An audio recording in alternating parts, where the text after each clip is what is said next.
Good evening and welcome to RFL. I am Richard French, and we planned on starting this show talking about President Obama's farewell address scheduled for later on this evening, as well as confirmation hearings for Jeff Sessions, and we have states of the state addresses in New York and New Jersey. Busy news day. But instead, we have breaking news, a story that's come out in less than the past hour here about Russian hacking on the election. But more than the story you've heard to this point, huge developments involving, you guessed it, one Donald Trump. Our senior political correspondent, Andrew Whitman, is here with the latest, and this is a developing story, Andrew, that's been in the works for some days now, but the implications could be seismic. If proven, and that's where we are at this point, and we're in the if proven part, Rich. Russian operatives claim to possess compromising information about President-elect Donald Trump's personal life and financial information. It's not clear tonight exactly what that information is, how damaging it might be to the president-elect, or if Russia attempted to use the information to try to make Trump beholden to them, though Russian intelligence has a long history of doing so. CNN reporting that the source is a former British intelligence officer with experience in Russia, and he is considered a credible source by U.S. intelligence officials. The allegations are based primarily on information from Russian sources, and the FBI has not yet independently confirmed the claims or their credibility. The report was presented to President-elect Trump in part because, to quote CNN, security officials wanted to make the president-elect aware that such allegations are circulating among intelligence agencies, senior members of Congress, and other government officials. The report also claims that Trump's surrogates and go-betweens for the Russian government were continually exchanging information during the campaign. And again, Rich, this is just an initial report, and we're waiting for confirmation on this as it goes through. But as you said off the top, if this is proven, quite damning. And with all the caveats that Andrew rightfully said in here, the people that have been working on this, and CNN's been sitting on this for the last 3 days while they've been doing corroboration. Carl Bernstein, if you remember him, Woodward and Bernstein, Watergate, etc. He was one of the folks that was the principals in this investigation. Let me bring in our panel right now and try and unpack here, which will be a very interesting story. Scott Vanderhoff, former 5-term Rockland County executive, Dominic Carter, political journalist and author, and Scott, in addition to being a multi-term Rockland County executive, is also co-chairman of the Palisades Institute of Dominican College, and Andrew Whitman, our senior political correspondent, who we already met. Okay, I happened to watch today some of the hearings where Comey and the other intelligence officials were before. And in the Senate committee, I thought it was odd. Senator Wyden, who, if you remember his name here, is an Oregon Democrat. He was one of the loudest voices on the NSA spying, where they were basically wiretapping calls and they were listening to intelligence, and that he got to about. He was pressing Comey. He said, "Do you know of any intelligence that has been gotten that would corroborate the Trump campaign coordinating with the Russians during the actual campaign?" He wouldn't say yes or no. He wouldn't offer to do this. And he says, if I would release such information, it would be in a classified briefing. I wouldn't do it in this form. So you don't think of it. But two other guys, including Angus King, who we saw there a second ago, they also pressed. This apparently, as Andrew alluded to, is an open secret among top-level officials. This thing has moved up the food chain. Apparently, the genesis of the story is when the guy from MI5, the British intelligence agency, passed this information along, it got to Comey's desk, and knowing who they were, they didn't wait. They informed President Obama in a briefing, and then they informed separately Donald Trump. The premise being, the Russians had compromising intelligence or information on Trump, and the allegation went further. It could or couldn't just be limited to financial affairs. There could be other things as well. Now, I'll put back my tinfoil hat, which everyone joked at me for here, because for months I can never figure out one thing. Why, when there has been no political constituency, why, when there's been no political opportunistic reason, has Donald Trump defended, even against his own party's interests, Vladimir Putin and the Russians? It made no sense throughout everything. We saw Manafort, if you remember, a campaign aide that was fired summarily. Nobody gets fired from that thing, but he was shown the door, okay? And he, by the way, just happened to have connections with Ukrainian strongmen, etc., that go into this. This story is at the beginning of it, but I will tell you, this would confirm potentially some of the worst suspicions here. And then with 10 days until, 9.5 days now until the inauguration, you want to talk about all hell breaking loose in Washington?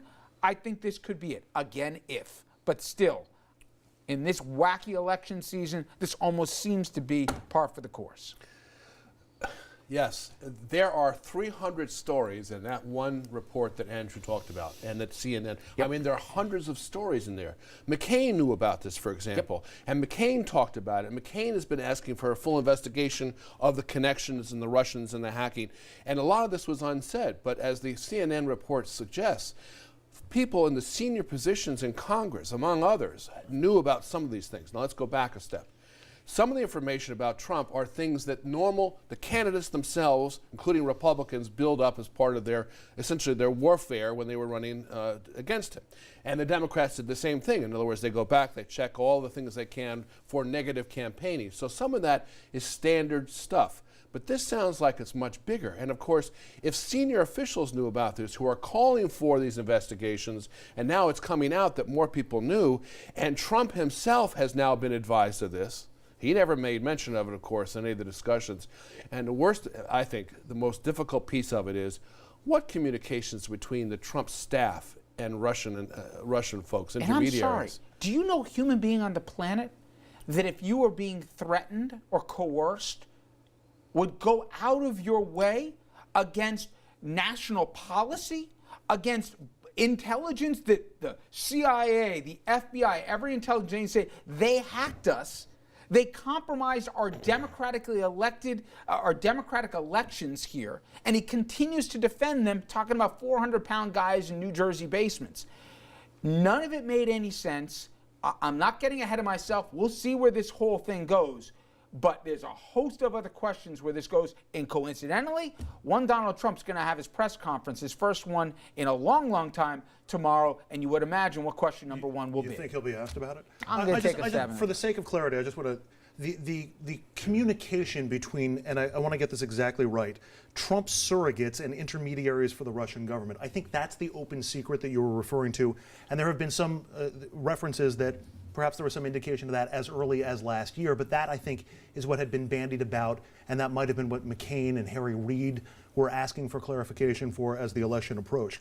As for the information about potentially compromising information against Trump, I'm not sure that's included in that open secret. I think that's new. At least that's my sense of it.